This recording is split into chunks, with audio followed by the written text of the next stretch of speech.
छोड़कर मैं इस तहसील में रह रही हूँ, इस तहसील में लेट रही हूँ। शर्म नाम की चीज़ शायद इनकी आंखों से बिल्कुल जा चुकी है, संवेदनहीन हो चुके हैं, उदासीन हो चुके हैं। तो आज ये मजबूर किसान आप देख रहे हैं, तमाम क्षेत्रों से एक आह्वान पर आए हैं, अपना गन्ना लेकर आए, उस फसल को लेकर आए हैं जिस फसल को उन्होंने खून पसीने से सींचा है। ये आज बड़े दुख की बात है और ये बात कहते हुए मुझे अंदर से इतना दुख महसूस हो रहा है कि आज ये दिन भी किसानों को देखने पड़े हैं कि आज उसे अपनी फसल में आग लगानी पड़ी। मैडम जी जानना चाहेंगे कि गन्ना एक्ट के अंदर लिखा हुआ है कि 14 दिन के अंदर किसानों का भुगतान किया जाएगा। यदि किसानों का भुगतान नहीं होता है तो ब्याज सहित उनका भुगतान करना पड़ेगा। तो इसको लेकर आपके केंद्र में भी सरकार भाजपा की है, राज्य में भी भाजपा की सरकार है। भाजपा के मुखिया, प्रदेश के मुखिया योगी आदित्यनाथ जी का बयान था कि 14 दिन के अंदर भुगतान करेंगे। क्या ऐसा हुआ? ऐसा बिल्कुल नहीं हुआ है। 14 दिन का तो ये लोग इतना झूठ बोलते हैं कि मैं इसे कहूँगी कि सरकार को थोड़ी शर्म आनी चाहिए जो इस तरह का झूठ फैलाती है। जिस बात पर वो स्वयं कायम नहीं रह सकती है उस बात को ना बोले। 14 दिन का भुगतान तो बहुत दूर की बात रही है। आज 2 साल हो गया इन्हें पैसा नहीं मिला है और ये हमारी मांग ब्याज के साथ है। जैसा कि सरकार ने कहा था 14 दिन के बाद मैं ब्याज के मिलना चाहिए, तो अब हम इन्होंने तो पालन नहीं किया है उस बात का, लेकिन हम इन्हीं की बात का पालन करवाएंगे। आपको ये भुगतान जो है मैं ब्याज के 70 करोड़ देना पड़ेगा। जानना चाहेंगे मैडम जी, पिछले वर्ष जब ओसवाल चीनी मिल का सत्र प्रारंभ होने जा रहा था उस वक्त आपके ही क्षेत्र के क्षेत्रीय जनप्रतिनिधियों के द्वारा कहा गया था कि जब तक बकाया भुगतान नहीं हो जाता है तब तक मिल का प्रारंभ नहीं होगा। अब मिल का प्रारंभ भी हो गया। वहीं दूसरी तरफ देखने को मिला है कि गन्ना सचिव के द्वारा कहा गया था कि जब तक बकाया भुगतान नहीं होगा तो हम इंडियन रिसीव नहीं करेंगे। क्या उन्होंने ऐसा किया? उन्होंने कोई भी अपनी बात का पालन नहीं किया है। ना तो भुगतान दिलाया, मिल को वापस चलवा दिया कि किसानों ने गन्ना दे दिया, उस साल का भी किसान का भुगतान रुक गया।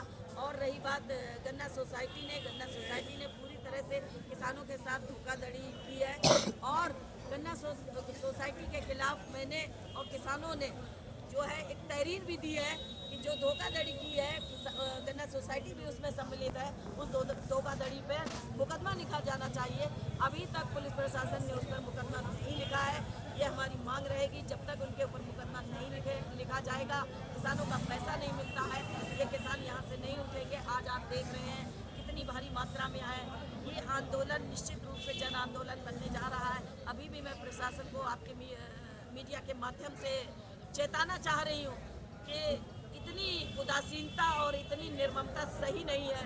आप इसे जन आंदोलन का रूप देना चाहते हैं तो बैठे रहिए अपनी कुर्सियों पर और इसी तहसील में बैठे रहिए आराम से, फिर आप इसके परिणाम देखेंगे और किसान का उग्र रूप देखेंगे। मैडम जी जानना चाहेंगे कि अगर ये आपके ही गन्ना एक्ट में भी ये भी चीज़ लिखी हुई है कि चीनी का जो डाइवर्जन होता है तो उसमें प्रशासनिक अधिकारी भी सम्मिलित होते हैं और जो भी चीनी का डाइवर्जन है, जो भी उसका बिक्री होती है, उसका 70% जो पैसा है किसानों का भुगतान किया जाता है।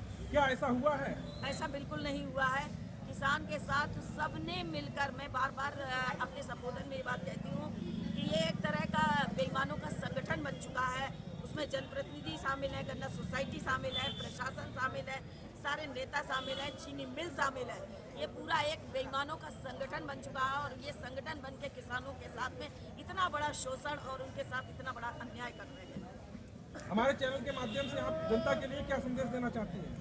मैं किसान साथियों से, इस पूरे क्षेत्र की जनता से ये कहना चाहती हूँ, बल्कि मैं पूरे उत्तर प्रदेश की ये समस्या बन चुकी है कि आज किसानों के साथ किसानों की दुर्दशा की जा रही है। एक ही समस्या नहीं है, गन्ना के पेमेंट के लिए तो बैठे हैं, तरह तरह की खाद की, गन्ना के तोल की लेकर जबरदस्त दलाली चल रही है। धान की तोलाई नहीं हो रही है, धान में मानकों के नाम पर खेल किया जा रहा है, उनकी ट्रालियाँ, कहाँ किसान लड़ाई लड़ेगा। लेकिन एक ही जन आंदोलन इन सारी चीज़ों पर इन पर भारी पड़ेगा।